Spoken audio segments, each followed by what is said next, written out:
आज का वीडियो हम हिंदी साहित्य के इतिहास का 120 जो मैंने थोड़ी सी इसमें वाचन कर ली थी, यह है हिंदी साहित्य का इतिहास।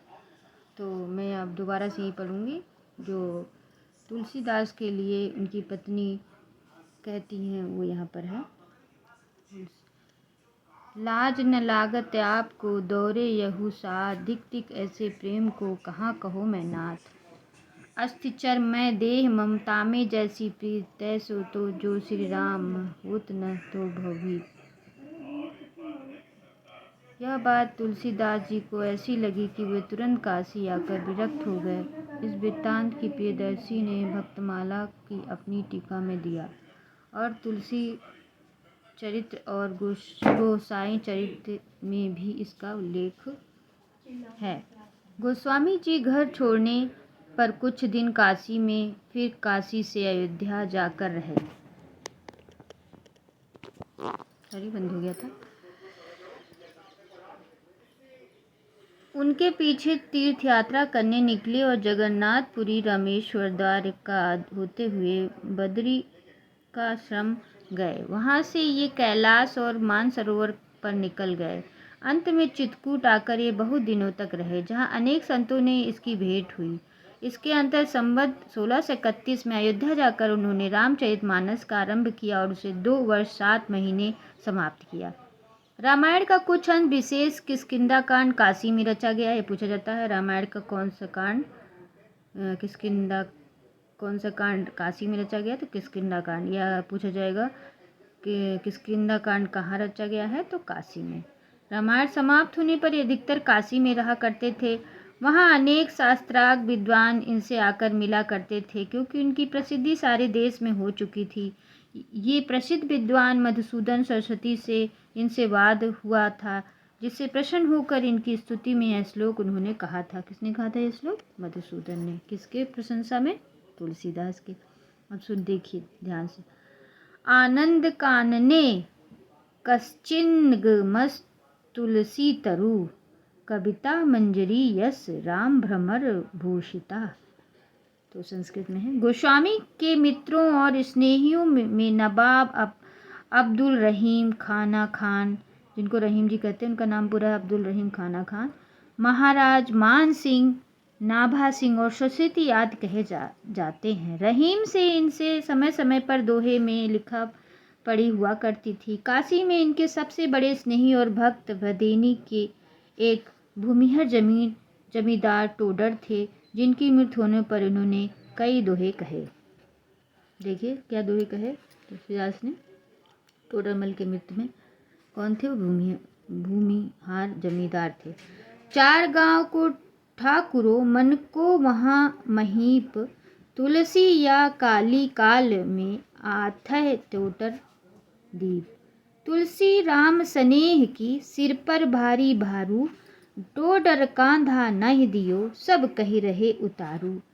राम धाम टोडर गए, तुलसी भय असोच, जीवो मीत पुनीत बिन, यह जानी संकोच। गोस्वामी जी की मृत्यु के संबंध में लोग यह दोहा कहा करते हैं। संबंध 16 में 80 गंग के तीर, श्रवण शुल्क शताब्द में तुलसी तजो शरीर। पर बाबा बेनी माधव दास की पुस्तक में दूसरी पंक्ति इस प्रकार है या कर दी गई है। श्रवण कृष्ण तीज सनी, तुलसी तजो शरीर। यह ठीक तिथि, क्योंकि टोडर के वंशज अब तक इसी तिथि को गोस्वामी जी का नाम सीधा दिया करते हैं। तो मतलब रामचंद्र शुक्ल ने क्या सही माना है? ये श्रवण कृष्ण तीज सनी, तुलसी तजो शरीर। और ये भी है, लेकिन इसको आगे चल के लोगों ने सही नहीं माना। संवत 16 में 80 गंग के तीर, श्रवण सप्तमी, तुलसी तजो शरीर। उसके बाद आगे चल के बेनी माधव पुस्तक में ये लिखा मिला, श्रवण कृष्ण तीज सनी, तुलसी तजो शरीर। ये ठीक तिथि मानी जाती है प्रूफ के अनुसार, टोडर के वंशज के। मैं पुनि निज गुरु सन सुनी, कथा सूकर खेत को लेकर लोग गोस्वामी जी का जन्म स्थान ढूंढे। एटा के सोरो नामक स्थान पर सीधे पश्चिमी दौड़े। पहले पहल उस और इशारा स्वलाल सीताराम ने राजापुर के अयोध्या कांड के स्वयं संपादित संस्मरण की भूमिका में दिया। उसके बहुत दिन पीछे उसी किनारे पर दौड़ लगी और अनेक प्रकार के कल्पित प्रमाण सोरों के जन्म स्थान सिद्ध करने के लिए तैयार किया गया। सारे उपद्रव की जड़ सूकर खेतों जो भ्रम में सोरो समझ लिया गया। सूकर क्षेत्र गोड़ो जिले में सरजू के किनारे एक पवित्र तीर्थ है। यहाँ आसपास के कई जिलों में लोग स्नान करने जाते और मेला लगाते। जिन्हें भाषा की परख उन्हें यह देखने देर न लगेगी। तुलसीदास जी की भाषा में ऐसे शब्द जो स्थान विशेष के बाहर नहीं बोले जाते केवल 2 स्थान के हैं, चित्रकूट के आसपास के और अयोध्या के आसपास के। किसी कवि की रचना में यदि किसी स्थान विशेष के भीतर ही बोले जाने वाले अनेक शब्द मिले तो उस स्थान पर विशेष से कभी निवास संबंध मानना चाहिए। इस दृष्टि से देखने पर यह बात मन में बैठ जाती कि तुलसीदास का जन्म राजापुर में हुआ। यहाँ उसकी कुमार अवस्था बीती। सावरिया होने के कारण इनके कुल के तथा संबंधित अयोध्या गोंडा बस्ती के आसपास थे। यहाँ उनका आना जाना बराबर रहा करता था। विरक्त होने पर ये अयोध्या में ही रहने लगे। रामचरितमानस में आए हुए कुछ शब्द और प्रयोग नीचे दिए गए हैं जो अयोध्या के आसपास की बस्ती गोंडा आदि कुछ भागों में बोले जाते हैं। माहुर माने बीज, सरो माने कसरत, फरहाना या फरहराना प्रफुल्लित होना, सरो मीन करही पाव फराई, फुर मीन सच, अनभन ताकना बुरा मानना, तेहि राउर अति अनभन ताका, राउर रहुरी आपको भला कहत दुख रहेरी लगा, रमा लाही रमा ने पाया, प्रथम पुरुष स्त्री बहुवचन ऊ धर्मी जन्म ते पाया, ते परितोष उमा रमा लटी कुटी दिल्ली उपहास। इसी प्रकार शब्द चित्रकूट के आसपास बघेलखंड में है जहाँ की भाषा पूर्वी हिंदी व अवधी है बोले जाते हैं। कुराए हुए गड्ढे जो केरल पोली जमीन में बरसात के कारण जगह जहाँ पर कांच कुरैया लपेट लोटन विनय सुअर सूप रसोई, ये शब्द और प्रयोग इस बात का पता देते हैं किन किन स्थानों की बोली गोस्वामी जी की अपनी थी। आधुनिक काल के पहले साहित्य या काव्य में सर्वमान्य व्यापक भाषा ब्रज रही। यह तो निश्चित है कि भाषा काव्य के परिचय के लिए प्राय सारे उत्तर भारत के लोग बराबर इसका अभ्यास करते थे और अभ्यास द्वारा सुंदर रचना भी करते थे। ब्रज भाषा की रीति ग्रंथ लिखने वाले चिंतामणि भूसर, मतीराम दास इत्यादि अधिकतर कवि अवध के थे और ब्रज भाषा के सर्वमान्य कवि माने जाते थे। दास जी ने तो स्पष्ट अवस्था में दी कि ब्रज भाषा हेतु ब्रजवास ही ना अनुमानो, पर पूर्वी हिंदी का अवधि के संबंध में यह बात नहीं है। अवधी भाषा में रचना करने वाले जितने कवि हुए सब अवध या पूरब के थे। किसी पछाई कवि ने कभी पूरब हिंदी की अवधि पर ऐसा अधिकार प्राप्त नहीं किया कि उसमें रचना कर सके। जो बराबर छोरों के पछाई बोली ब्रज बोलता आया होगा वह जानकी मंगल और पार्वती मंगल की सी ठेठ अवधि लिखेगा। मानस ऐसे महाकाव्य की रचना अवधि में करेगा और व्याकरण के ऐसे देशवृद्ध प्रयोग करेगा जैसे ऊपर दिखाए गए हैं। भाषा के विचार में व्याकरण के रूप का मुख्यतः विचार होते हैं। भक्त लोग अपने को जन्मांतर से अनेक आराध्य इष्टदेव का सेवक मानते हैं। इसी भावना के अनुसार तुलसी और सूर दोनों ने कथा प्रसंग के भीतर अपने को गुप्त या प्रकट रूप राम और कृष्ण के समीप तक पहुँचाए। जिस स्थान पर ऐसा हुआ वहाँ कवि के निवास स्थान का पूरा संकेत भी है। रामचरितमानस के अयोध्या कांड में स्थल देखिए जहाँ प्रयाग से चित्रकूट जाते हुए राम जमुना पार करते हैं और भारद्वाज के साथ लगाए हुए शिष्यों को विदा करते हैं। राम सीता तट पर के लोग से बातचीत कर ही रहे हैं कि तो ही अवसर एक तापस आवा, तेज बुंज लघु बयस सुहावा, कपि कलसित कवि भेष विरागी, मन क्रम वचन राम अनुरागी, सजय नयन तन पुलक निज इष्ट देव पहचानी, पारु दंड जिम धर नितन दास न जाई बखानी। यह तापस एकाएक आता है, कब जाता है, कौन है, किसका कहीं कोई उल्लेख नहीं है। बात यह है कि इस ढंग से कवि ने अपने को ही तामस रूप में राम के पास पहुंचाया है और ठीक उसी प्रयोग में जहाँ के वे निवासी थे अर्थात राजपुर के पास। सूरदास ने भी भक्तों को इस पद्धति का अवलंबन किया है। यह तो निर्विवाद की वल्लभाचार्य जी से दीक्षा लेने के उपरांत सूरदास जी गोवर्धन पर श्रीनिवास के श्रीनाथ जी के मंदिर में कीर्तन किया करते थे। अपने सूर सागर के 10वें स्कंद के आरंभ में सूरदास ने श्री कृष्ण के दर्शन के लिए अपने दाढ़ी के रूप में नंद के द्वार पर पहुंचाया। नंद जू मेरे मन आनंद भयो, हो गोवर्धन ते आयो, तुम्हारे पुत्र भयो में सुन के अति आतुर उठ धायो। जब तुम मदन मोहन करी टेरो, यह सुन के घर जाऊं, हो तो तेरे घर की दाढ़ी सूरज मोरो नाऊ। सबका सारांश यह है कि तुलसी का जन्म स्थान राजापुर जो प्रसिद्ध चला आता है वही ठीक है। तो क्या माना जाएगा रामचंद्र शुक्ल के अनुसार कि तुलसी का जन्म कहाँ हुआ था? राजापुर में। एक बात की ओर ध्यान जाता है कि तुलसीदास जी रामानंद संप्रदाय के बैरागी परंपरा में नहीं जान पड़ते हैं।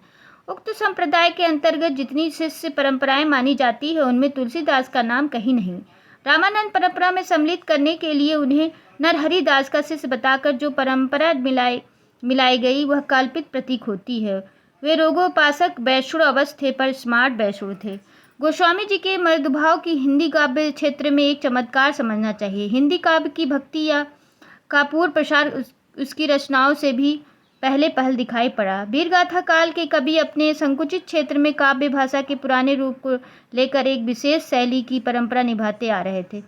चलती भाषा का संस्कार और समुन्नति उनके द्वारा नहीं हुई। भक्ति काल में आकर भाषा में चलते रूप को श्रमाश्रय गिनाने लगे। कबीरदास ने चलते बोलों में अपनी बाणी कही, पर वह बोली बेठिकाने की थी, उसका कोई नियत रूप न था। शोरसेनी अपभ्रंश का नागर अपभ्रंश का जो सामान्य रूप साहित्य के लिए स्वीकृत था उससे कबीर का लगाव न था। उन्होंने नागपंथियों को साधुकड़ी भाषा का व्यवहार किया जिसमें खड़ी बोली के बीच राजस्थानी पंजाबी का मेल था। उनका कारण यह था कि मुसलमान की बोली पंजाबी या खड़ी हो गई थी और निर्गुणपंथी साधुओं का लक्ष्य मुसलमानों पर भी प्रभाव डालने का था। अतः उसकी भाषा में अरबी और फारसी के शब्दों का भी मनमाना प्रयोग की मिलता है। उनका कोई साहित्यिक लक्ष्य न था और वे पढ़े लिखे लोगों से दूर ही दूर अपना उपदेश सुनाया करते थे। साहित्य की भाषा में जो वीरगाथा काल के कवियों के हाथ में बहुत कुछ अपने पुराने रूप में ही रही प्रचलित भाषा के संयोग से नया जीवन सद्गुणों उपासक कवियों द्वारा प्राप्त हुई। भक्त सूरदास जी ब्रज की चलती भाषा को परंपरा से चली आती हुई काव्य भाषा के बीच पूर्ण रूप से प्रतिष्ठित करके साहित्य भाषा को लोक भाषा के मेल में लाए। उन्होंने परंपरा से चली आती हुई काव्य भाषा का तिरस्कार न करके उसे एक नया चलता रूप दिया। सूरसागर को ध्यानपूर्वक देखने से उसमें क्रियाओं के कुछ पुराने रूप सर्वमान है, जैसे जा सुता सुजेही तेही तथा कुछ प्राकृतिक के शब्द पाए जाएंगे। सारांश यह है कि वे परंपरागत काव्य भाषा को बिल्कुल अलग करके एक बारगी नई चलती बोली लेकर नहीं चले। भाषा का यह शिष्ट सामान्य रूप उन्होंने रखा जिनका व्यवहार आगे चलकर बराबर कविता में होता आया। यह तो हुई ब्रज भाषा की बात। इसके साथ ही पूर्वी बोली या अवधि भी साहित्य निर्माण की ओर अग्रसर हो चुकी थी, जैसा कि पहले कहा जा चुका है। अवधि की सबसे पुरानी रचना ईश्वरदास की है, सत्यवती कथा। आगे चलकर प्रेम मार्गी शाखा के मुसलमान कवियों ने अपनी कहानियों के लिए अवधी भाषा की चुनी। इस प्रकार गोस्वामी तुलसीदास जी ने अपने समय में काव्य भाषा के दो रूप प्रचलित पाए, एक ब्रज और दूसरी अवधी।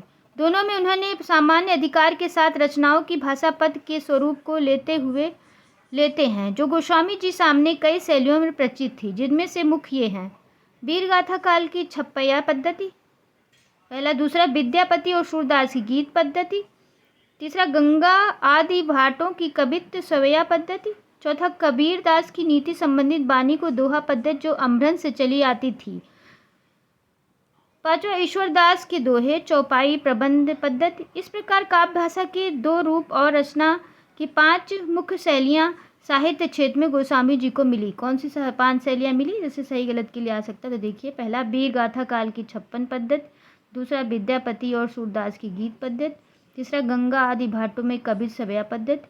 चौथा कबीरदास के दोहे चौपाइयाँ दोहे। चौथा कबीरदास की नीति संबंधित बानी के दोहे पद्धति जो अपभ्रंश में चली आती थी। ईश्वरदास के दोहे चौपाइयाँ और प्रबंध पद्धति। पांचवा ईश्वरदास के दोहे और चौपाइयाँ प्रबंध पद्धति। इस प्रकार काव्य भाषा के दो रूप और रचना की 5 मुख्य शैलियाँ साहित्य क्षेत्र में गोस्वामी जी को मिली। तुलसीदास जी के रचना विधान की सबसे बड़ी विशेषता यह थी कि वे अपनी सर्वोन्मुख प्रतिभा के बल से सबके सौंदर्य की प्रकाष्ठा अपनी दिव्य बाणी में दिखाकर साहित्य क्षेत्र में प्रथम पद के अधिकारी हुए। हिंदी कविता के प्रेमी मात्र जानते हैं कि उनका ब्रज और अवधी दोनों भाषाओं का सामान्य अधिकार था। ब्रज भाषा का जो माधुर्य हम सूर सागर में पाते हैं, वही माधुर्य और भी संस्कृत के रूप में हम गीतावली और कृष्ण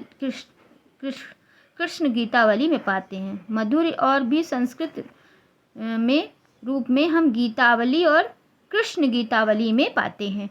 ठेठ अवधी की जो मिठास हमें जायसी की पद्धति में मिलती है, वही जानकी मंगल, पार्वती मंगल और बरबे रामायण और राम लला नहच्छू में हम पाते हैं। तो आपको क्वेश्चन आ सकता है कि माधुर्य और संस्कृत रूप किस में है, तो गीतावली और कृष्ण गीतावली में। और ठेठ अवधी की जो मिठास वह किस में आता है, तो राम लला नहच्छू में, जानकी मंगल में, और पार्वती मंगल बरबे रामायण में, और जायसी की पद्मावती में आता है। ठीक है, यह सूचित करने की आवश्यकता नहीं कि ना तो सूर का अवधि पर अधिकार था और न जायसी का ब्रजभाषा पर।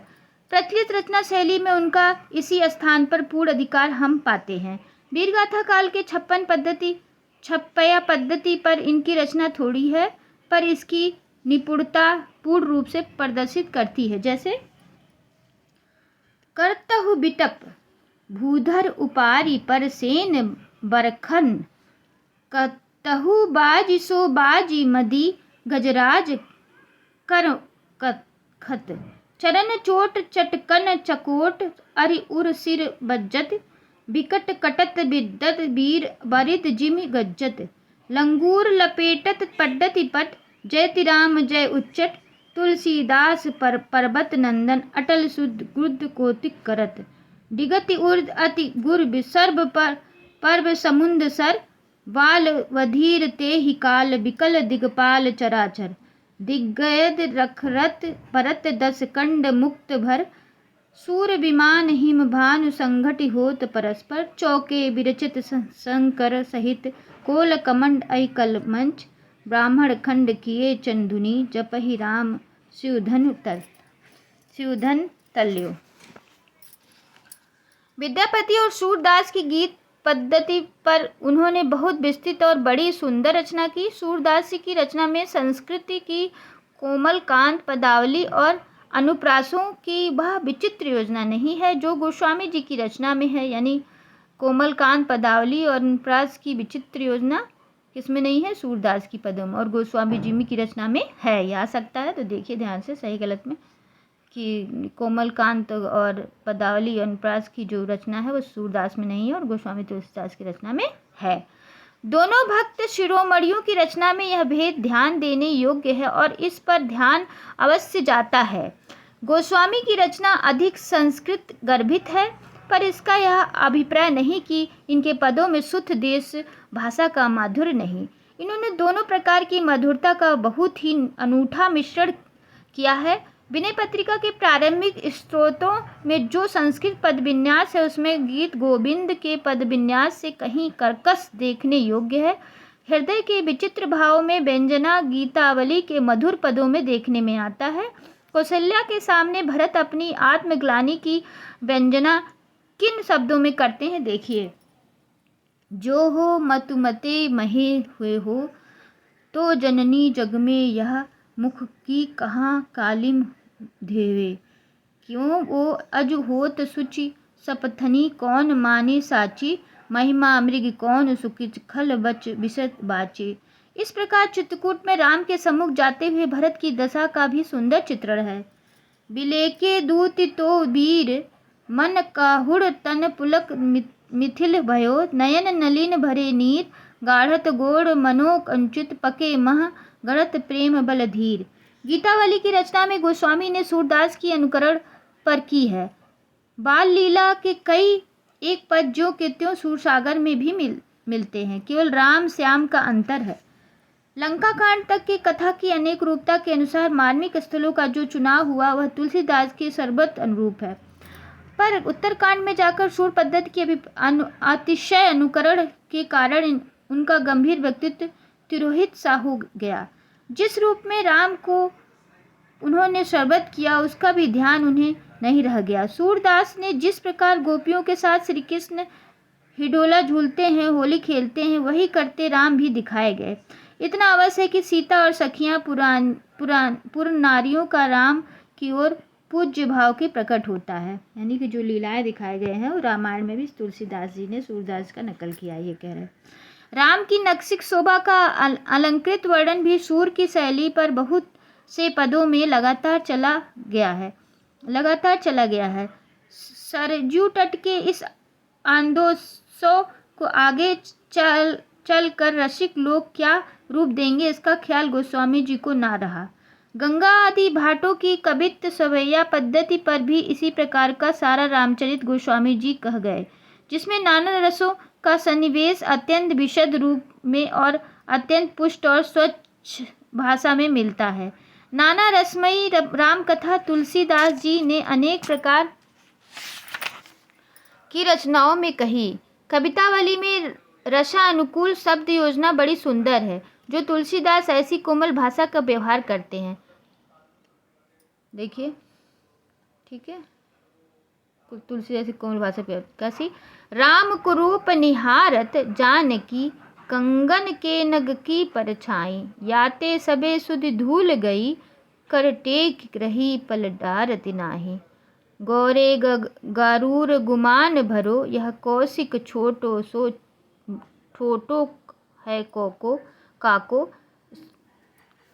तो ये पूरा हम पढ़ लेते हैं, उसके बाद खत्म करते हैं। जल को गए लखन है लरिका परिखो पिया छह घरिक हवे ठाड़े, पोछ परेसु बायरी करो अरुपाय पखारियो भूरी ढाढ़ो। वे ही वीर और भयानक के प्रसंग में ऐसी शब्दावली का व्यवहार करते हैं। प्रबल प्रचंड बरिबंड बहुदंड वीर, धाये जातु धान हनुमान लिए घेरी के, महाबल पुंज कुंजारी क्यों गरजित भट, जहाँ तहाँ पटके लंगूर फेर फेरी के, मारे लात तोरे गात भागे जात हा खात, कहे तुलसी राख राम की सो टेरी के, ठहर ठहर परे कहिए उठे, हाहारी हर सिद्ध हसे हेरी के, बालाधी विशाल विकाल ज्वाल लाल मानो, लंका लीली को काल रसान पसारी, कंधो व्योम विथिका भरे भूरी धूमकेत, वीर रस वीर तरवरी सी उधारी है। तो यहीं पे समाप्त करते हैं। बड़ा है तुलसीदास के बारे में और उनके पद। तो धन्यवाद, आशा करती हूँ आप इसे सुनकर लाभ उठाएंगे।